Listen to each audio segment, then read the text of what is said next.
Well, joining us now is Regina Doman. She's a prolific author and has been a guest a few times on This Is the Day.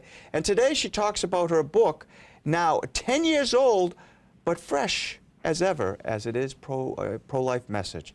So, Regina, thank you so much for joining us. How you doing? I'm doing well. Thank you for having me back. It's a pleasure. Well, listen, you're good stuff. We love having you on the program, so we're thrilled that you said you'd come on. And Angel in the Waters is celebrating its 10th anniversary, as I just said. Tell us why you think this book has endured for so long and been so successful.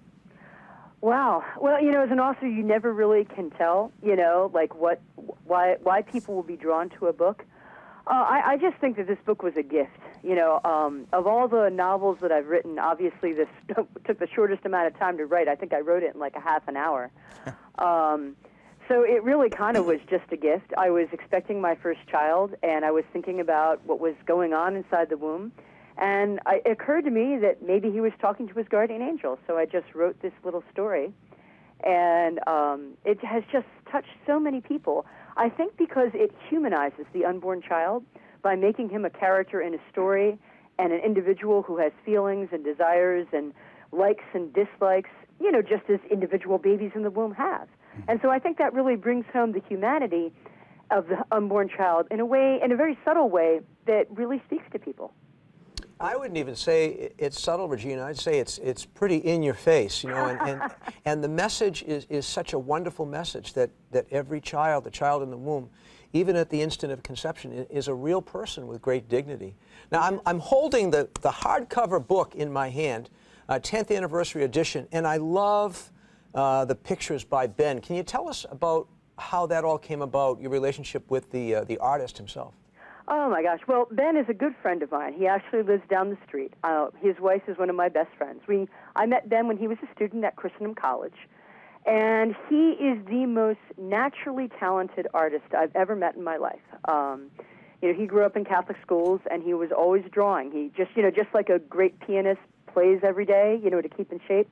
Even when he was a college student, he was drawing every day, and he still draws every day, you know, just to kind of keep himself up to par. But he's also, since his graduation, he's gone on and he's gotten his cred in some European studios.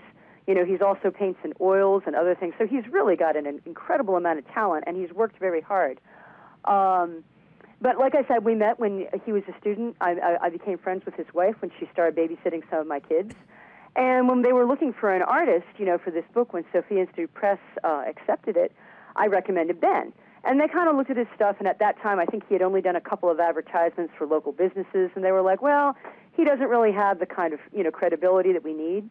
So they went and they looked at some New York artists and, you know, other people in publishing for about a year, and they just couldn't find anyone who fit the bill.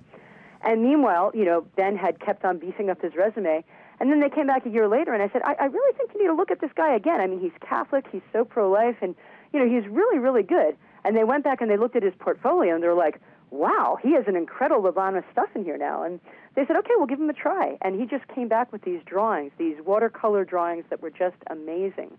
And I know so many people love his artwork. He illustrates a lot of the textbooks for Seton Home School. And he also has gone on to write graphic novels. In fact, his trilogy of graphic novels for kids, Zeta the Space Girl, has hit #1 on the New York Times bestseller list for graphic novels. So he's really gone on to do very well. But this was his first illustrated book, and I'm kind of proud of that.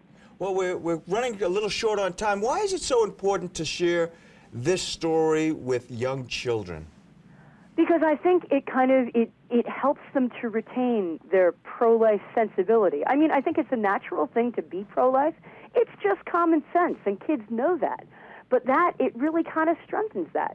And it also, you know, a lot of the things, one of the reasons I think this book is so powerful, especially as a gift book, is because, remember, this is a book that little kids can't read themselves. They need an adult to read it to them. And when the adult is reading it to the child, I think the message hits them in a big way, which is why people constantly share this book with women who are experiencing, you know, an unplanned pregnancy, with, you know, parents who are maybe wondering whether or not this, you know, baby that they're having is going to be their last. You know, it's a wonderful book. Grandparents give it away. People give it for baptisms. And I think it doesn't just make kids pro-life. I think it has the potential to make whole families pro-life. And that's the powerful thing. 130,000 people, right? Over 100,000 copies sold. Unbelievable. And I know there's 130,000 more who want to get a copy. How can people put their hands on this beautiful book, Angel in the Waters, Regina? They can go to their local Catholic bookstore. They can go to Amazon. They can go to Sophia Institute Press, especially if they are a ministry or a parish and want to use the book in their ministry. They should definitely contact Sophia at their 1-800 number. But if you want to read the entire book online, just go to angelinthewaters.com, and you can read for yourself what a wonderful story this is. Well, Regina, thank you so much for joining us, and keep up the good work. I'm sure we'll have you on again. All right. God bless you. And, hey, Yeah. Happy New Year. Same Happy to you. New Year to you, Bye. too. Bye-bye.